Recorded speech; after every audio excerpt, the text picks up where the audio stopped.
Please like, share, comment, and subscribe.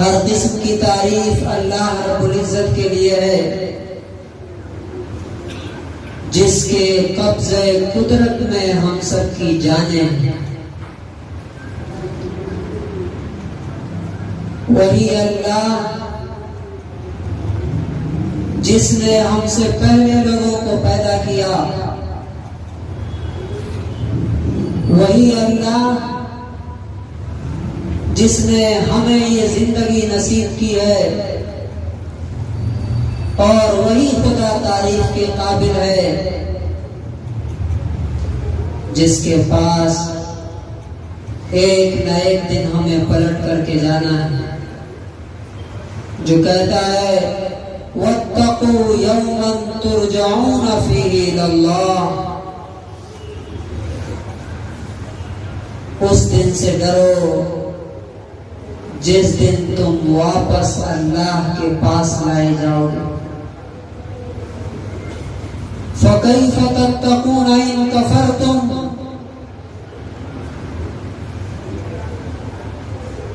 अगर तुमने अल्लाह की नाशुक्री की तो तुम उस दिन से कैसे बचोगे। यौम यजअलुल विल्दान शीबा, जो बच्चों को बूढ़ा कर देगा खौफ और दहशत की वजह से।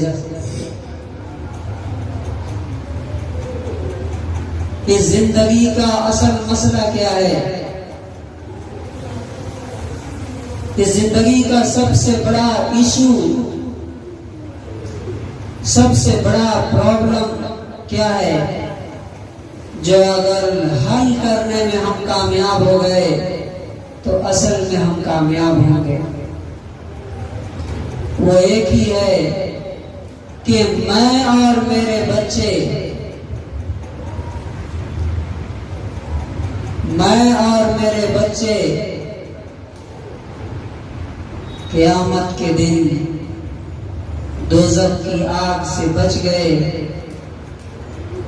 और उन्हें जन्नत में दाखिला मिल गया, एंट्री मिल गई।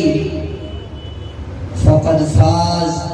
ये सबसे बड़ा, इस जिंदगी का सबसे बड़ा इशू है।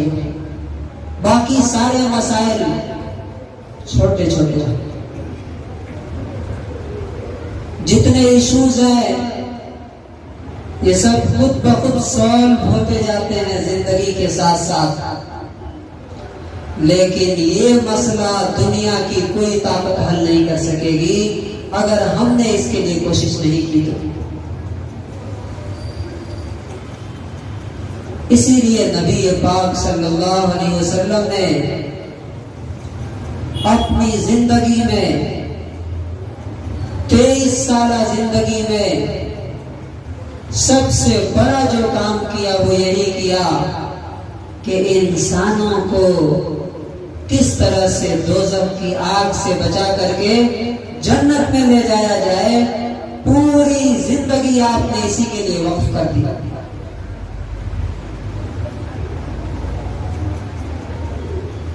आज उसके अलावा सब कुछ हो रहा है,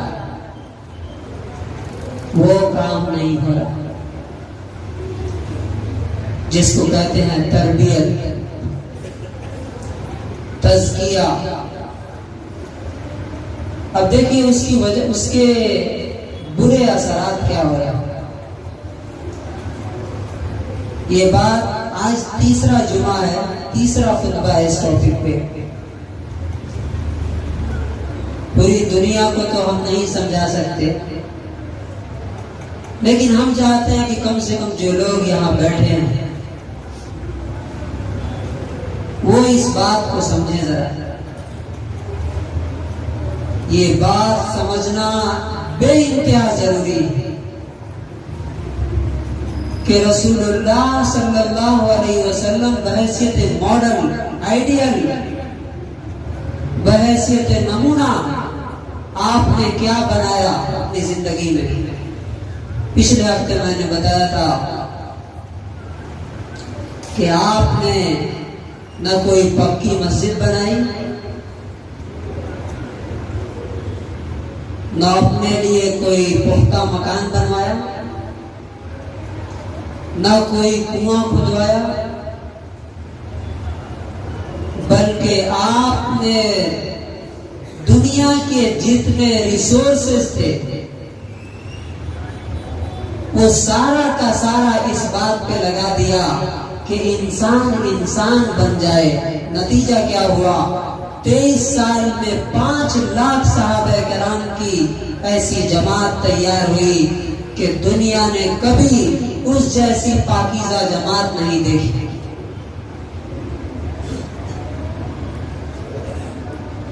वो लोग जो एक दूसरे को लूटते थे, तरबियत होने के बाद ऐसा हो गए कि एक सहाबी के पास अगर कोई तोहफा आया, बकरी का सर आया, उन्होंने सोचा कि मेरा पड़ोसी मुझसे ज्यादा हकदार है, उसको भेज दिया। अरे देखिए कि कैसी तब्दीली होती है जब सही जगह मेहनत होती है। तो वो लोग जो एक दूसरे को लूटते थे, मारते थे, कत्ल करते थे और उस पर फख्र करते थे, वो कैसे बन गए कि एक आदमी के पास बकरी का सिरा आता है, सर, वो कहते हैं कि मेरा पड़ोसी मुझसे ज्यादा हकदार है, पड़ोसी के यहाँ भेज देते। उनके पास जाता है तो वो कहते हैं नहीं, मेरा फला पड़ोसी मुझसे ज्यादा जरूरतमंद, वो उसके पास भेजता। इसी तरह से 7 घरों से लौट करके फिर पहले आदमी के यहाँ आ जाता है। ये होती है तब्दीली।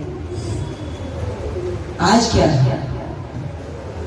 तरबियत न होने के नुकसानात क्या हो रहे हैं? आज सब कुछ बन रहा है, पहले से ज्यादा हमारे पास मस्जिदें आलीशान हैं, और जिधर देखिए मस्जिदें बन रही हैं। पहले से ज्यादा अच्छे हमारे पास स्कूल से, मदरसे, हॉस्पिटल से हैं कि नहीं? पहले से अच्छे हैं कि नहीं? हमारे पास पहले से ज्यादा करोड़पति, अरबपति लोग। मुझे बताइए कि क्या इससे पहले इतनी बड़ी जिल्लत कभी हमारे साथ हुई थी? हिंदुस्तान की तारीख में कभी ऐसा हुआ था कि ये कहा जा रहा हो कि मुसलमानों को यहां से निकालो? क्यों? और उसके लिए पूरा कानून बन के तैयार है। क्यों? जो काम करना है वो नहीं करेगा। आदमी को बनाना असल काम था जो नबी सल्लल्लाहु अलैहि वसल्लम ने कहा, और अपनी 23 साल जिंदगी से आपने दिखाया।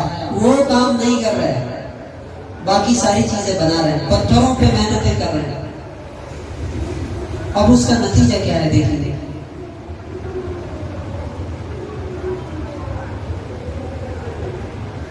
अगर तरबियत होगी तो उसके फायदे क्या होते हैं, तरबियत नहीं होती है तो इसके नुकसानात क्या होते हैं देखिए। अभी कुछ दिन पहले शाहीन बाग में एक साहब के साथ ही हादसा पेश आया। मेरे बहुत करीबी एक दिन मेरे पास आए और उन्होंने बोला बोला कुछ नहीं उन्होंने, चेहरा उदास, बहुत गम की कैफियत।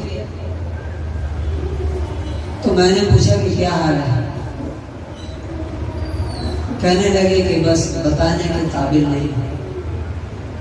देखिए ये वाकयात क्यों होते हैं? ये जो आसपास हमारे वाकयात होते हैं हमारी आंखें खोलने के लिए, ताकि बताने के काबिल नहीं।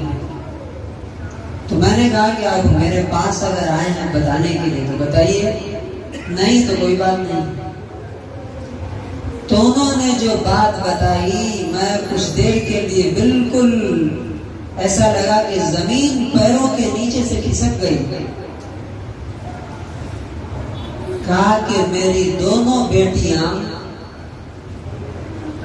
दो नॉन मुस्लिम के साथ भाग गई। और इतना ही नहीं कि भाग गई, कोर्ट में जाके उन्होंने कहा कि जब जज ने पूछा कि ये कौन है, कहा कि ये मेरे बाप है। ये कौन है? तो हमारे पड़ोसी हैं जिनके साथ हम भाग के आए हैं। तो तुम क्या चाहती हो? तो कहा कि हम अपने बाप के साथ जाना नहीं चाहते, हम इनके साथ जाएं, हमें जिंदगी इनके साथ गुजारनी है। उसके बाद उन्होंने किसी तरह आंसू जब्त करते हुए कहा कि अब जी चाहता है कि मैं खुदकुशी कर लूं, मर जाऊं। ये तरबियत न होने का नुकसान है। तरबियत न होने का नुकसान क्या है? परसों इधर गए ईदगाह मोहल्ले की तरफ, मुसलमान नौजवान लड़के दिवाली मना रहे थे, पटाखे फोड़ रहे थे। तरबियत न होने का नुकसान क्या है? कि जिस बच्चे को आप बेहतरीन तालीम दिलाते हैं, आला से आला तालीम, कमाने के काबिल।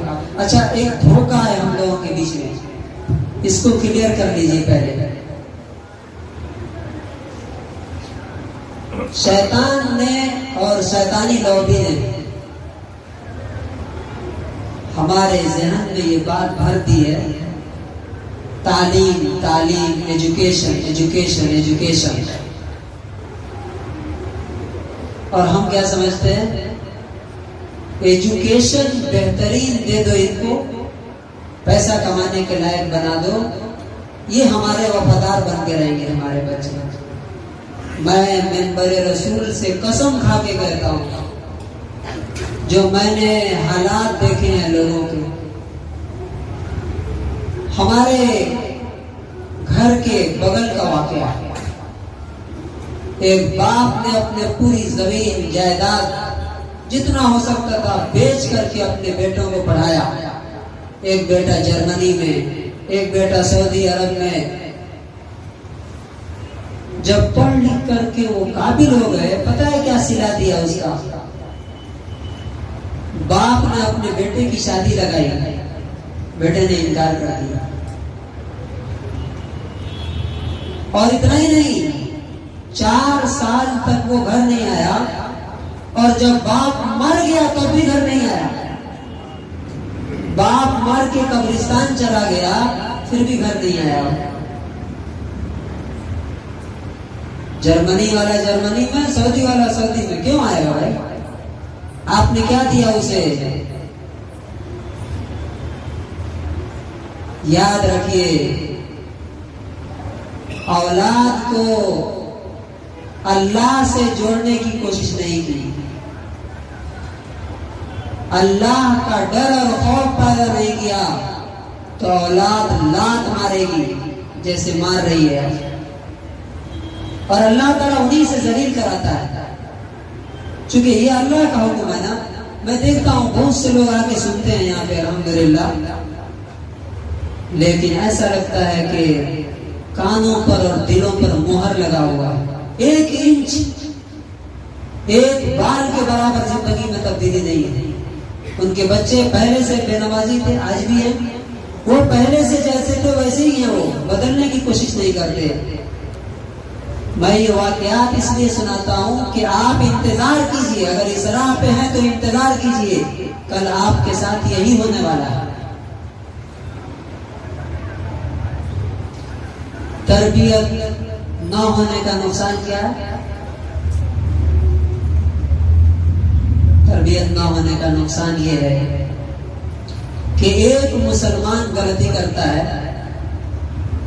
नहीं, और पूरे शहर के लोगों का कारोबार क्या होता है? बोलिए, बंद कर दिया जाता है। देखिए, तरबियत इसलिए जरूरी है कि अगर 2-4 लोग अच्छे हैं और अक्सरियत बिगड़ रही है तो अल्लाह का अजाब आएगा और 2-4 लोगों की नेकी उसको रोक नहीं पाएगी, नहीं रोक पाएगा। बुखारी की हदीस है, 3346 नंबर हदीस है। आप सल्लल्लाहु अलैहि वसल्लम से हजरत ज़ैनब बिन्ते जहश रज़ी अल्लाह अन्हा ने पूछा, ऐ अल्लाह के रसूल, अनहलिकु व फीना सालिहून, क्या हमारे बीच में नेक लोग होंगे तब भी हम मार दिए जाएंगे, खत्म कर दिए जाएंगे, हलाक कर दिए जाएंगे? तो आप सल्लल्लाहु अलैहि वसल्लम ने फरमाया, नाम, हाँ, इदा कथुरल खबथ, जब बुरे लोग ज्यादा हो जाएंगे तो जो थोड़े लोग अच्छे होंगे, अल्लाह ताला उनकी केयर नहीं करेगा, उनकी परवाह नहीं करेगा, उन पर अजाब आएगा और सबको खत्म करेगा। अभी ये हदीस क्या बताती है? अगर मैं अपने घर में तन्हा नमाज पढ़ता हूँ, मेरी औलाद सारी बेनमाजी है, मेरे घर में टीवी के शो चलते रहते हैं, मेरे बच्चे दिन भर मोबाइल में गाने सुनते हैं, फिल्में देखते हैं, गंदी हरकतें करते हैं, मेरे अगल बगल जितने पड़ोसी हैं सबका हाल वही है, तो क्या मैं बच जाऊंगा? मैं बच जाऊंगा? नहीं बचूंगा। आप एक बात बताइए, कोई क्रिमिनल है, उस पे शूट वारंट है कि जहां देखो शूट एट साइट, देखते ही गोली मार देना, उसको आपने अपने घर में छुपा के रखा, तो जब पुलिस आएगी और जब गोली चलाएगी उस पे, और आप भी घर में हैं, तो क्या उस पे अकेले लगेगी? आप उसको बचा रहे हैं, पुलिस उसको पकड़ने के लिए आएगी तो सिर्फ उसको पकड़ के ले जाएगी, सिर्फ मुजरिम को पकड़ के ले जाएगी। तुमने पनाह दे रखी है, ये देश की गद्दारी है, हुकूमत से गद्दारी है, लिहाजा आप भी पकड़े जाए। इसी तरह से अगर अल्लाह का बागी, अल्लाह का नाफरमान आपके घर में है, चाहे वो आपका बेटा हो, चाहे बीवी हो, चाहे भाई हो, कोई भी हो, और आपके मोहल्ले में आपके इर्द गिर्द अल्लाह की नाफरमानी हो रही है, तो क्या अल्लाह की रहमत आएगी? अल्लाह की रहमत आएगी? नहीं आ सकती। और ये जितने मसाइल हैं हमारी जिंदगी के, सबका हल एक ही है, इंसानों को इंसान बनाने की कोशिश कीजिए, इस पर वक्त लगाइए, इस पर इन्वेस्ट कीजिए, और अपने बच्चों को कम से कम जरूर। क्यों? इसलिए कि अगर एक आदमी बिगड़ता है, खूब गौर से सुनिए इस बात को, कोई एक भी बिगड़ता है, खराब होता है, आपका बेटा मिसाल के तौर पे बिगड़ा, आपके केयरलेस होने की वजह से, तो पता है कितने लोगों के साथ आपने जुल्म किया। सबसे पहले वो एक अच्छा बेटा नहीं बनेगा, माँ बाप को टॉर्चर करेगा, उनको जलील करेगा, समाज में उनको रुसवा करेगा और वो घुट घुट के जिएंगे, घुट घुट के मरेंगे। सबसे पहला अजाब माँ बाप पे, आप पे आएगा। नंबर 2, वो अच्छा भाई नहीं बनेगा। अच्छा भाई बनेगा क्या? अच्छा बेटा जो नहीं, वो अच्छा भाई कैसे बनेगा? भाइयों को सताएगा, उन पे जुल्म करेगा, उनके लिए जिल्लत का बाइस बनेगा। नंबर 3, अच्छा शौहर नहीं बनेगा, बीवी पे जुल्म करेगा। नंबर 4, अच्छा एम्प्लॉय नहीं बनेगा वो। यानी एक इंसान खराब हुआ तो उसकी वजह से हजारों लोगों को परेशानियां आने वाली है। और अगर एक बच्चा बनता है तो सबसे पहले माँ बाप का सर ऊंचा करता है, उनका सीना चौड़ा करता है। माँ बाप कहते हैं कि ये मेरा बेटा है, ये मेरा बेटा। पूरे घर को खड़ा कर देता है वो, पूरे खानदान को, बल्कि दुनिया को सुधार देता है। आप बताइए एक इंसान में कितनी ताकत अल्लाह ने रखी है। एक आदमी के जरिए लाखों करोड़ों लोगों को फायदा पहुंचता है और एक आदमी लाखों लोगों के कत्ल और जबह कर देने का सबब बनता है। मिसाल के तौर पर मौलाना इलियास साहब रहमतुल्लाह अलैह, एक थे या 10 थे, अकेले थे ना, अकेले थे वो। कितने लोग उनके जरिए से हिदायत पाए? करोड़ों लोग पूरी दुनिया में, वर्ल्ड वाइड। मौलाना मौदूदी रहमतुल्लाह अलैह कितने थे? अकेले थे। लाखों लोगों की जिंदगियां पलट के रख दी कि नहीं। इसी तरह आप देखते जाइए, सैकड़ों मिसालें आपको मिल जाएंगी। इसी तरह तारीख ने यह भी देखा, एक शख्स ने पूरी कौम को ज़बह करा दिया। बगदाद की तारीख उठाई। बगदाद में जब खून की नदियां बही, पता है 2 लोगों ने मिलकर ये कराया। उन्होंने हलाकू खान को कहा, मुसलमान थे ये दोनों, नसीरुद्दीन तुसी और एक और उसका साथी था। उसने हलाकू खान को कहा कि आओ हम तुम्हारा साथ देंगे। और वो आया और तकरीबन 22 लाख से ज्यादा लोगों को ज़बह कर दिया गया, मुसलमानों को बगदाद में। और उनके खून से दजला की का सारा पानी लाल और सुर्ख हो गया। तो पूरी गुफ्तगू का खुलासा क्या है? कुरान और हदीस, इन तमाम तालीमात का तरबियत कीजिए, आप सीखिए। और आपको नहीं आता है तो आप किसी ऐसे शख्स से अपने बच्चों की तरबियत कराइए जो तरबियत करना जानता हो। नहीं तो इसका अंजाम आपको सबसे पहले भुगतना पड़ेगा। जैसे मैंने मिसाल देके आपको बताया कि 2 बेटियां अपने बाप को छोड़ करके कैसे भाग गई और कोर्ट में जाके क्या कहा, ये मेरा बाप है लेकिन मैं इसके साथ नहीं जाऊँ, हम इसके साथ नहीं जाएंगी, ये नॉन मुस्लिम है तो क्या हम इसी के साथ जिंदगी गुजारेंगे। ये सिर्फ बच्चियों का नहीं, बेटे अपने माँ बाप को लात से मार के बाहर निकाल देते हैं, सुनते नहीं है। क्यों? इसलिए नहीं सुनते हैं कि आपने उनको अल्लाह से नहीं जोड़ा। कोशिश कीजिए, आज से शुरू कीजिए कि अपनी औलाद को और अपने आपके अंडर में जितने लोग हैं, मिसाल के तौर पे अगर आपके पास कोई दुकान है, कोई कंपनी है, आपके अंडर में जितने लोग काम करते हैं, इन सब के बारे में क़यामत के दिन आपसे सवाल किया जाएगा। क्या आप सिर्फ काम कराते हैं? आपने उनको कभी नमाज की तरतीब की? और यही वजह है कि वो काम करने वाले, देखिए जब तक कोई अल्लाह से नहीं डरेगा आपका वफादार नहीं बन सकता। तो नतीजा क्या है? वर्कर्स अच्छे नहीं होंगे, वो चोरी करेंगे, वो झूठ बोलेंगे, वो खयानत करेंगे।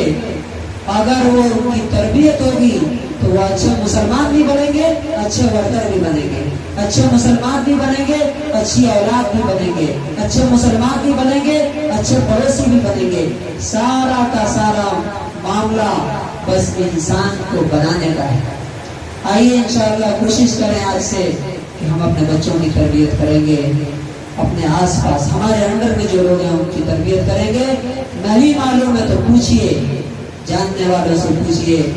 बहुत अफसोस होता है ये देख करके कि सुनने के बाद सुनते हैं लोग, लेकिन ऐसा लगता है कि अल्लाह ने कानों पर और दिलों पर मोहर लगा दिया, अमल करने की नीयत से नहीं सुनते। आप कोशिश कीजिए कम से कम, इसलिए कि मन आमिल सालिहन फलिनफ्सिही, अच्छा करोगे तो अपने लिए, वमन असाअ फअलैहा, बुरा करोगे तो इसका वबाल तुम्हारे ही ऊपर आने वाला है। अल्लाह तबारक व तआला